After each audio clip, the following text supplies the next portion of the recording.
This is the Inferno Podcast, the official podcast of UAB Athletics. Blazer fans, it's a place each week to get the inside look at all things UAB. This episode of the Inferno Podcast is presented by Pearl River Resorts. Want to get away? Go to pearlriverresort.com to learn more. Yo, welcome back to the Inferno. He is Mark Ingram, the UAB Athletic Director. My name is Tony Curry. Trent Dilfer off this week. Casey Dunn's going to join us a little bit later on the show. I actually got a chance to get my feet wet with him a little bit a couple weeks ago on the coach's chair, and absolutely love having him on. So just a wonderful man. We're going to have him on just a few minutes, and of course, it is game week. It is. You have prepared yourself. I don't know definitively how many exact days it's been since the last time UAB played a football game, but it's been a while. You've done all this preparation. You're in Trent Dilfer's second year, and can you unequivocally say, okay, all my T's are crossed and all my I's are dotted? You can never completely say that, Tony. But I think we're as ready as we're going to be. You prepare for all this other stuff outside the game, right? Coach Dilfer and his staff are working on the game plan and all that kind of thing, training, eating right, strength training in the off season, all this kind of thing, injury prevention, you name it. But there's all this other stuff, right? How is parking being communicated? Are there any new adjustments to how we tailgate? Any rules we need to communicate that, to our fans, things that have changed? Is the Blazer Walk happening at the same time, which it is? But, things like that. We have moved the student tailgate area this year, which I'm excited about. I think it's going to put our students in a position to be a lot more involved. Mm-hmm. They had a great scene, but it was over in front of the Alabama Sports Hall of Fame, but now in front of the Uptown restaurants, there was kind of a empty zone of space that we worked with the BJCC on, and they're out there now, which is great. I think they like that. I think they're going to feel more involved. So again, anyway, all those things are good. Blazer Village, always a lot of fun for kids, and so our Learfield IMG team, which is Blazer Sports Properties, they are working hard on that, and so you got all these other little things, and then communication to your suite holders, communication to your club seat holders, which is all a little different than every other fan. I mean, it's all some similar, but not the same information, right? And then just getting everybody's tickets out, and just there's a million little details that can fall apart. Today's episode of the Inferno always brought to you by Legacy Credit Union. Legacy Credit Union, the official credit union of UAB. We're going to have, of course, the Coach's Corner coming up. Your special guest Casey Dunn just a few minutes, and also this week in Blazers Athletics. As we record this show, we've already had a top 10 team go down in college football. Crazy. I've got to get your thoughts. Well, and again, this is why we do this. This is why we break down games. And again, you got FSU coming off a 13-0 season. We know what happened against Georgia, getting beat by 60. I don't think anyone thought that they'd lose the first game as a top 10 team. Mike Norville, I think, a great coach. Obviously, he's gotten better wins every single year. But the great thing about what he's done, and it's really not great if you think about it, but he's still got the whole schedule in front of him. They got 12 teams making the playoffs this year. Yeah. If it was 4 teams, we could pretty much say you're done. Yep. And now we know that if you end up winning the ACC, you got an automatic bid. But just talk about what we saw there. And it was a great football game. Yeah. Right? Did you watch the game? Absolutely. Great football game. I'm so happy for Georgia Tech to have been able to come out and play the way that they did. They looked really tough on defense, which a lot of people didn't think they would. They had the number 1 ranked rushing game in the ACC last year. So they had the number 1 rushing offense in the ACC a year ago. And, opening drive, Florida State gets it and does what you think they're going to do. And, of course, they've got this quarterback, DJ Uiagalelei, who I'm sure I said his name wrong, but you got it. I got close. You got it right. Clemson, Oregon State, now Florida State. And they sort of did what you thought they would do, right? They just took the ball and kind of methodically went down, 8 plays or something, drive and touchdown, poof. And then they do kind of a trick play on the extra point to get a 2-point conversion. And I'm thinking, very nice. Boy, this is going to be something here. This is going to be a mess. Then Georgia Tech gets the ball, and it's like they go, first play, 15 yards. Second play, 9 yards. Third play, 42 yards. And it's like, well, who is this? And then, made it obviously a great football game. And, for a kid to make a field goal at the end of the game, I mean, that's like the walk-off home run that Coach Dunn, sees his team do about every other game. Walk-off home run for a victory, kind of grand slam feeling. it's like this incredible moment for the kid and for the team and for their fan base. And my guess is, not to speak for Florida State, but I've been on their side of it.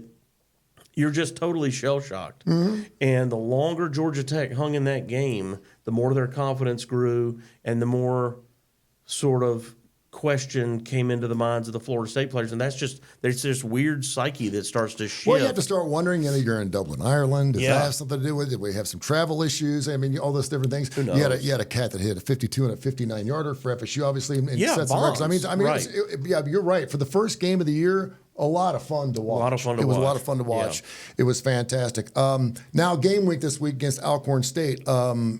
Team was 7-4 last year, 6-2 in the SWAC. Yep. Nothing to sneeze at by any stretch of the imagination. Great history. But going into this game, speaking of history, what do you expect from a football team like that? Yeah, I mean they have a proud history and tradition. This is not a lay down team. This is a team that has had players like Steve McNair, who are all time greats, play there, and they expect to win. Right? They had a good season last year, and they expect to have another good season this year. So it's certainly not some gimme situation. It's certainly, it's unfortunate that certain fans start to think, I got this pushover game. There's no such thing as a pushover game, right? No. I mean, look, I'm telling you, Florida State, generally speaking, I remember watching College Game Day in the morning, every single one of those guys picked Florida State, right? And except for there was one guy from Ireland who, because Georgia Tech has an Irish punter, he picked Georgia Tech. Huh. He's a professional wrestler, and he's the only one that got the game right. But the point is, there are upsets all the time, right? Montana State beat somebody over the weekend, and that wasn't expected. And you're looking at a SMU almost lost to Nevada. I mean, Nevada had that game and gave it away. You're looking at a guy that had Georgia Tech. Just saying. Who? I did. There's a bunch of people past you over here, Tony. I've got documentation. If you want to look it up, I got Engineer Molly claiming it now. Give me a break. Exactly. There is videotape out there on our YouTube channel. Check out Tony Curry Radio along with Mark Ingham. I got to watch every single one of your podcasts. No, to find this? just the last one, my friend. The one about see dogs, me saying Georgia Tech coming off a winning season. I love that Brandon Key kid. I love that coach coming back to his alma mater. It's a great story. It's a great story. And quite frankly, I think a lot of people, it had a little bit of a smelly fish feel to it. Okay, wait a minute. Florida State, they lose their quarterback. They were 13-0. It's just amazing the fact that team looks so much different. I realize that, but he's been with a couple other squads. But I mean, there's a reason why Clemson took Klubnik over Uiagalelei. Klubnik's good.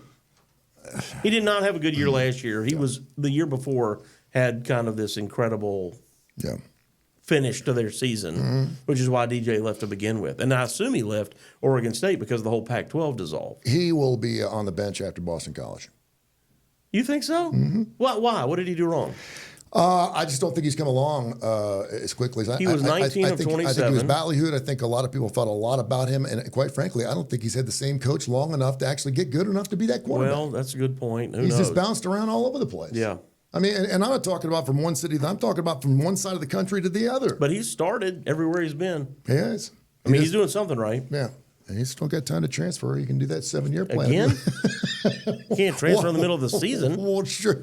Oh, is that a rule you can't do? Is that I one don't rule? know. Are you sure you cannot transfer in the middle of the season? I think you probably can. Maybe you can. Casey Dunn's going to join us here in a few minutes. Trent Dilfer this week. Andy Kennedy will also be joining us. My son, my oldest son is a huge football fan, a UAB football fan. Of course, he just tried to draw him off at Clemson, and just like, and he's going to try to come in for the game.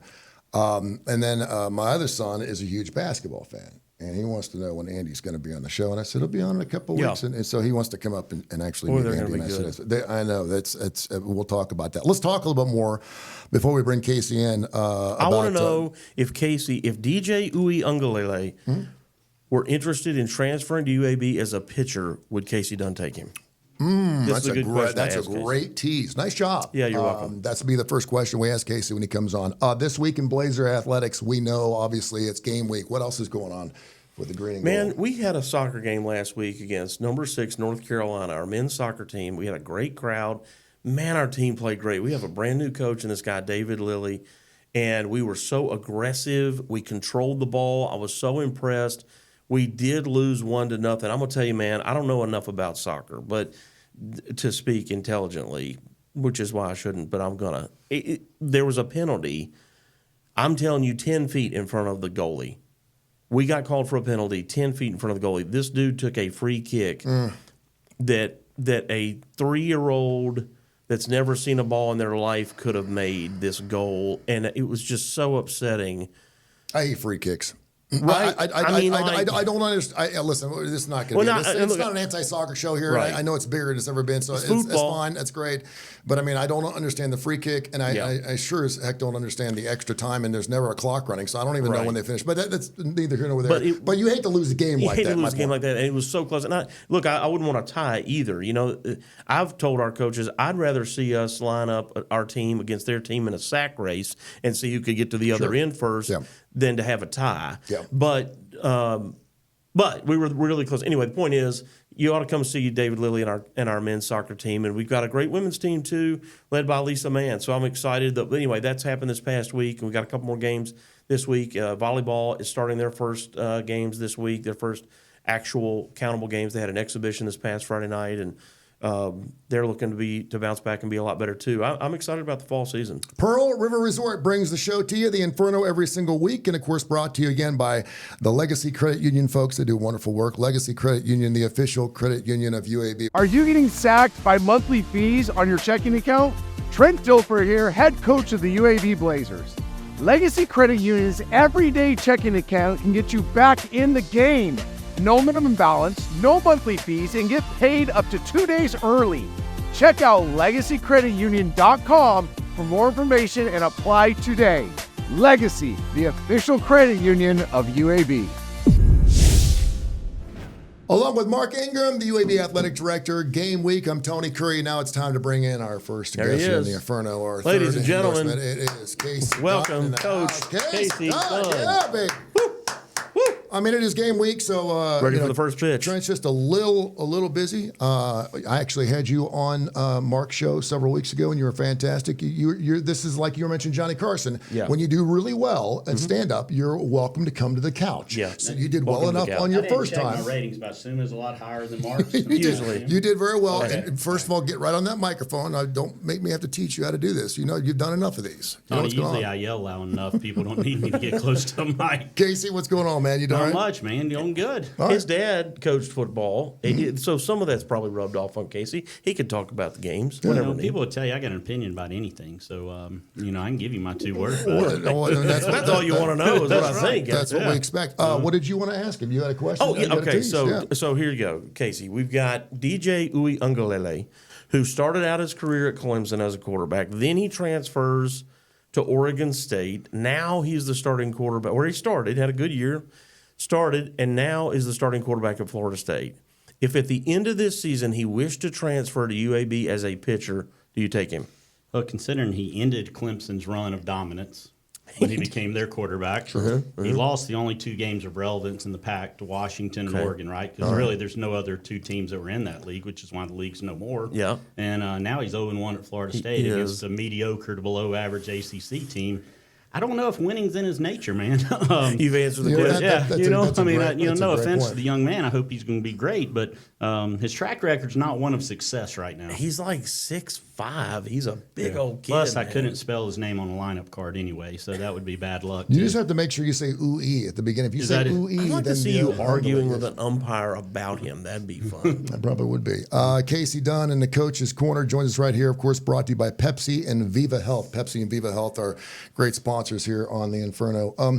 Casey, I know you are a baseball guy, obviously, but you love some college football. You saw a top 10 go down this past week, and just talk a little bit about it. I know you're just kind of kidding about ooey. But there are some guys, it seems like it's Tim Tebow is that guy, right? Tim Tebow comes in and wins a playoff game for the Pittsburgh Steelers. I mean, there's some guys that are just winners.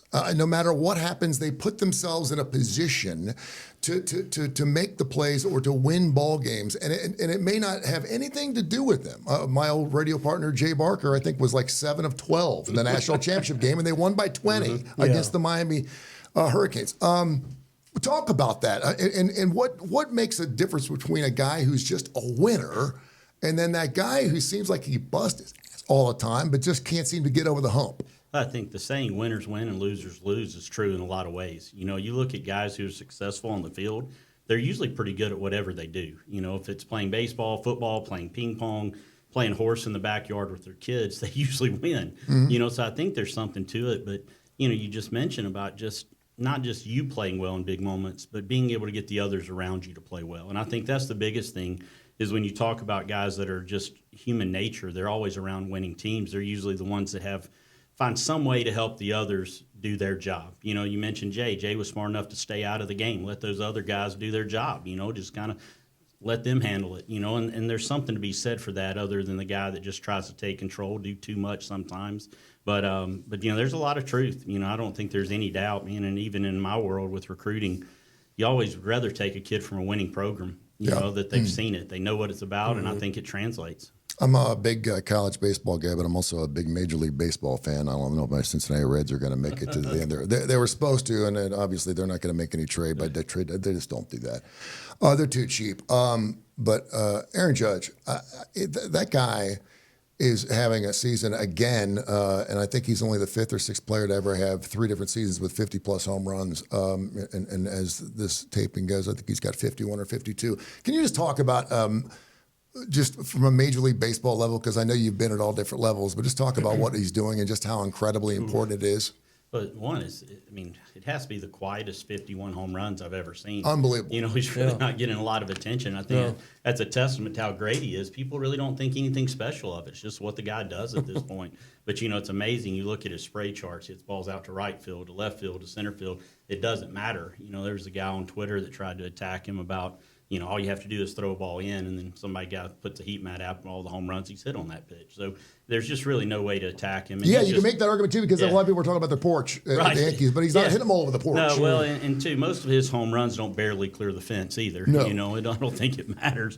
But, he's just a massive human, and it's amazing – for people who've never had a chance to get down on a major league field and just see how big and how physical and how strong those guys are, it's unbelievable. I think that's one of the best things that I've done as a coach is trying to get the ability to get down there, because you think, the guys we have, oh, man, he's got great power. He's got this, he's got that. And then when you put yourself on the field with him, you're like, whoa, this guy's different. I've heard people say that about us, though, at your games. Yeah. About us. About what? About how we're a lot smaller than those guys? That's the thing. I wish we had some of those guys right now, but it is, it's amazing. When you talk about the superstars, they're just different. There's a lot of guys in the big leagues that don't really do anything special, and they've just had, good opportunity. They've caught a break. Things have worked out. But when you talk about the guys that are in the All-Star game, guys putting up records, those guys are just special. I was doing a show on Tony Curry Radio earlier today, and we were talking about transfers in Texas in football. There's 849,000 student athletes in the state of Texas, playing all games. 15,000 transfers this year alone are either going to move into Texas or move from one school to the next in Texas so they can play for a bit. And it's going to 4 different teams. And so obviously the scholastic folks down in Texas are like, whoa, hold on a second. This transfer, and usually less than 1% are told they're ineligible. There used to be a 1-year rule where you had to sit out for a year. That went away several years ago. And then I started thinking to myself, I'm sitting there watching, ESPN and watching high school football the other night. I'm going, man, what are we doing here? And then, of course, the Little League World Series. These kids are 6, 7, 8, 9 years old, it seems like. And we're putting their favorite bands and their favorite celebrities up on, and they're on television high-fiving each other. And it's just, and then I was talking to a friend of mine who actually played collegiately for McNeese State, and he was talking about they're wearing these kids' arms out. They're just burning these kids up. Can you talk a little bit about what do you see, or what have you seen over the last 5 to 10 years? Is there anything different? We got kids now who are getting the surgery, the Tommy John surgery before they're even leaving high school, because they know they're going to be stronger for it. Can you talk a little bit about what's? Man, I think the biggest thing is just the year-round activity. It's not so much in the summer, I don't think. When I grew up, I remember I missed the first week of school several times in elementary school because we were still playing. You talk about the Little League World Series. Well, that's a system where you have to win to advance to the next round. You have to win that to advance. To me, that's healthy. That's good. The problem you have in the summer is you have a quote World Series, a championship, a state something every weekend. So if you lose, it's not a big deal. I get to play for another championship next week. and you look up. I mean, I'll never forget. My son played 4 games in a day when he was like 10 years old, and one of the other parents goes, "Did you ever play 4 games in a day?" I was like, "Man, I've never played 3 games in a day. Like, this is crazy." Right. And I think when you boil it down, it's not so much how many days or that kind of, it's the amount of games they play at one time, and it's nonstop. It's carrying over into the fall, into the winter. And to me, the summer is when you're supposed to play baseball. Now, so let's play a bunch in the fall, let's play some in the spring, a little bit in June, then now we got to get to the beach in July. And you look at it, and there's not much youth activity in our area. Is it ending careers early? I don't think it's necessarily ending careers because surgery is so successful, as sad as that is. We get a lot of kids that come into our program who had surgeries before they get to us. And in some ways, I'm like, all right, good. He's got it out of the way. He'll be healthy for 4 years. But I do think it runs people out because it's so much of a time commitment. Baseball is a game of failure. I was talking about soccer earlier. I mean, again, soccer, you can run around for 2 hours, never touch the ball, and feel like you played well because nobody knows if you did anything bad because, like y'all said, we don't know what it is. You just run in a circle. Hey, great job, Johnny.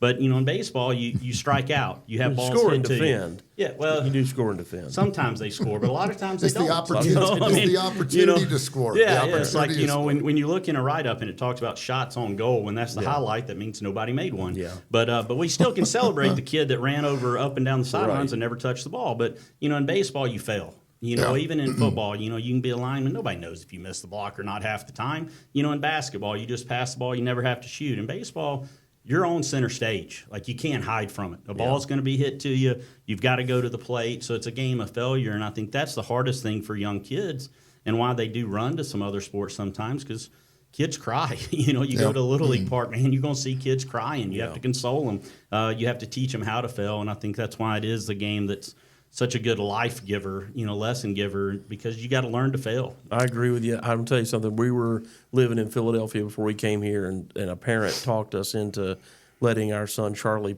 wrestle. And where I grew up in Virginia, our high school was great at wrestling, but I didn't wrestle. I just had not grown up doing it. And I was like, I don't know. But I remember there were all these guys that I played with in college that were great wrestlers, and they were all great players on our team. And I thought, okay, well, he's like 7. And they talked me into this, and his singlet was baggy. That's how small he was. We go to this thing, and I'm asking this other mom, my wife Amy, she went with me, and so I asked this other mom, what do you think about your kids wrestling? And I knew she would say, "Oh, I hate it." And she says, "It's my favorite sport." I said, "What?" And she said, "Wrestling is about life." And I said, "All right." She says, "It's just you. It's you on the mat with somebody else.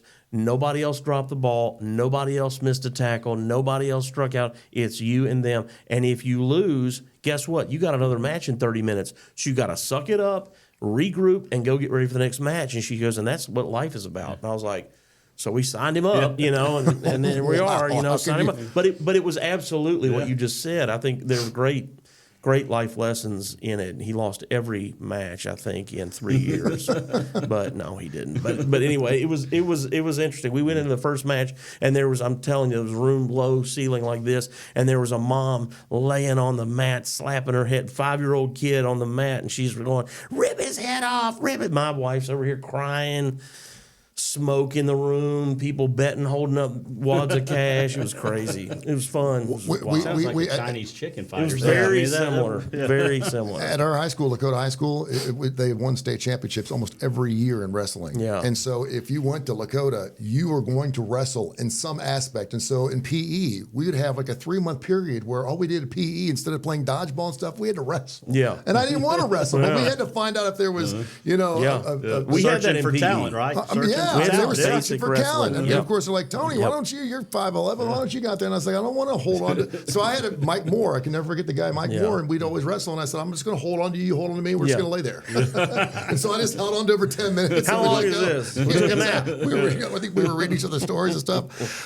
Coach's Corner brought to you by Pepsi and Viva Health. Our hot topic today, I want to get into walk-up songs. I saw Kamala Harris there at the DNC. We don't talk politics around here, but she has had the permission of Beyonce to use the song Freedom She's also used some Mary J. Blige stuff. Of course, Donald Trump, whenever he wants to use anyone's music, they tell him to stop. Except Kid Rock. Except for Kid Rock. And Ted Nugent. He can use any music from those two, and they're going to love him for it. But Fleetwood Mac, Paul McCartney, he's not allowed to use the music. And so I was going back to the 70s, and I saw a story about the Alan Parsons Project, the song Sirius. Of course, that's the Chicago Bulls song they used. The guy who was doing the voice work for that actually heard that song at a bar and was like, man, this would be great to have the Chicago Bulls come out to this particular song. Michael Jordan signed off on it. The rest is history. Mm-hmm. And then you go through Ricky Vaughn. Wild Thing. Yeah. I mean, you just think of great walk-up songs. What was your walk-up music? So I want some of your walk-up songs. I mean, I came in at the beginning days of the walk-up song. Yeah. So in college, you it really ain't been didn't around have forever. one. Yeah. Now, my first year in pro ball was the first time I was ever asked about my walk-up song, and I was like, I don't know, but I was a big WWF fan. Not WWE, that's the fake stuff. Right. I was back when it was WWF, and it was real, right? Yeah. So my walk-up song was Steve Austin, Stone Cold. Yeah. And I literally stood in the on-deck circle till the glass shattered, and then I made my move to the plate at that point. And I'll be honest with you, it was a crowd favorite. I appreciate the theatrics. I like the theatrics there, Casey. Yeah, so I put thought into it. You kind of had to delay, make sure you heard the shatter, and then you could move on up. Thought it was pretty good. I love that. I've been dying. I tried to get Charlie, my son, to play The Lumberjack by Jackal. I always thought that would be such good walk-up music. I think it'd be good for a pitcher or a hitter. I think that would be good. Yeah, you're good. Great song. Nobody plays it. That was, that used to be on the old Rush Limbaugh show. He played that song a lot. Man, it's a good song. I will tell you the biggest crowd favorite from when I played, though, you'll have to tell me with who sang it because I'm terrible with music, but was the old Hanging Tough. It was like one of the little boy band groups. Yeah. Was that New Kids on the Block? Kids on the Block, Were they yeah, hanging yeah. tough? Yeah, but it was, I think they were that was tough. a crowd clapping, and you'd get the whole stadium in on that one. That was probably the fan favorite during my era. All right, you're coming into the stadium there, Mark. What would be your walk-up? I just told you, the Lumberjack, Jackal. You do Lumberjack? 100%. All right. Never heard of that, so when you air this, Tony, we got to make sure we fuse that in. Make so sure we have people know what licensing it to play Lumberjack. And of give it course, to I've had Bad to the Bone. Bad to the Bone's been my walk-up song for a long period of time because I am telling the bone, so it's Bad to the Bone. But and it's a great walk-up song too, just the way the guitar starts and stop. But it's fantastic. Case, thank you so much for coming by. Don't be a stranger, man. Come by and see us again. Anytime, man. Love having you on. Of course, for Mark Ingram, this show of course airs every single week wherever you get your favorite podcast. We're available on every major industry. You can also check us out on Tony Curry Radio. Get the TKR app, and you can hear all of our shows. We do a ton of shows, and of course, the show, The Inferno, airs every single week. Trent Dilfer will be back in the studio coming up next week, and then Andy Kennedy. There you go. is. Little chainsaw action? Yeah. Mark? When's the last time you had a chainsaw in your hand? 2 weeks ago. Really? Yeah, man. I get out in the yard and do stuff. These are not the hands of a banker, Tony. You trimming some bushes for you? I don't believe you. For the guys, this is the Inferno and the UAB Blazers. Go Blazers. I'm Tony Curry. Have a great day. This is the Inferno Podcast, the official podcast of UAB Athletics. Blazer fans, it's a place each week to get the inside look at all things UAB. This episode of the Inferno Podcast is presented by Pearl River Resorts. Want to get away? Go to pearlriverresort.com to learn more. The if in life, it's a world of possibilities. If you go for a night out with friends, if you can keep an eye on your money along the way, if you know you have overdraft protection with no fee transfers from savings, when you get a low balance alert, it's easier to say yes to fun. If that sounds good, try Regions Life Banking. Stay ready for the if in life. Regions Bank embrace the if in life.